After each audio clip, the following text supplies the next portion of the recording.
I have a vintage curation business where I go out all over Central Texas and I get vintage items and I sell them to the Austin community. And that's not where I started. So I'm going to run through as fast as I can my story. So in 1999 was my biggest pivot. I got saved. I was radically saved. I was a heroin addict and God just took me out of that darkness. In 2000, the Lord saved me from an 8-year battle with bulimia that I had been struggling with. In 2003, I got married to the love of my life, and he calls me, I call him my knight in shining armor, and he calls me his damsel in distress, which is very appropriate. We quickly had our first child. She's sitting right here filming me, and then quickly had 6 more. So within 14 years, we had 7 children. And during all that free time that I had, I wrote. And I was semi-successful. I had about 50,000 followers on my blog. I wrote for a New York Times bestselling author. I wrote regularly for Covenant Eyes and Focus on the Family. And while that was really great, it didn't produce a lot of financial blessing. We kind of pulled back from that. And so we actually spent most of our time just relying on my husband's income, which at that time, and I'm going to say the number just because I want y'all to understand how broke we were.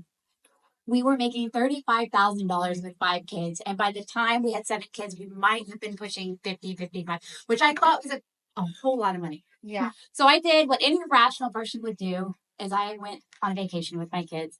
And not just any vacation, Hawaii. So we took all 9 of us to Hawaii, and that was awesome. It was pre-pandemic. It was the best time ever because no one knew the pandemic was coming. Now I wouldn't even know how to get to Hawaii. I don't even know what the rules are anymore. But we came back, and I quickly fell into a deep depression because I realized, oh my goodness, I put my family in $10,000 worth of debt. And so I was laying in my bed, because that's what you do when you're in $10,000. You lay in your bed and you cry. And I listened to Lauren Daigle on repeat, and it was a rescue song. It's like, I will send an army to rescue you, to find you in the middle of the night. And I said, Lord, you need to come find me. I am depressed. I am $10,000 in debt. What are we going to do? And so soon after that, I got the idea to start picking up stuff on the side of the road and selling it on Facebook Marketplace. I sold dressers, igloo coolers, Sterilite containers. I didn't care what it was. I cleaned it up. The biggest thing was staging it and making sure it looked really nice, that it came from a nice home and people would buy it. And during the pandemic, that was really great because people were just Venmoing me or slipping money in their mat. I was putting it all contactless on my porch, and it was really great. Well, within a year, I paid off $10,000 worth of debt.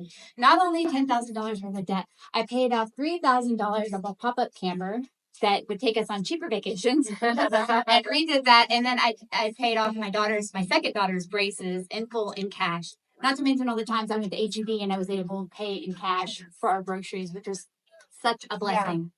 Yeah. And so at that point, we kind of pivoted towards vintage furniture because I had found a storage unit on Facebook Marketplace. It was a 20 by 10 storage unit that was $50, and it was full of vintage items. The catch was I had to go right then, pick it all up, clean it by the end of the night. And so I called a couple of people. We all went to get it. I have a long 100-foot tandem driveway, and it was filled from top to bottom with furniture. And in 2 days, it was going to rain.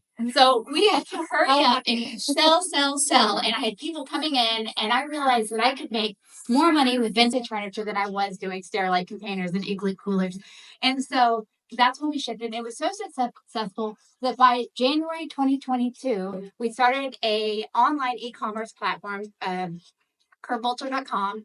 And then that was so successful that by June 2022, my husband came home and worked full time with me on the business. Amazing. And so by the end of this year, we will have amassed $100,000 or almost $100,000 in sales, depending on how everything goes well.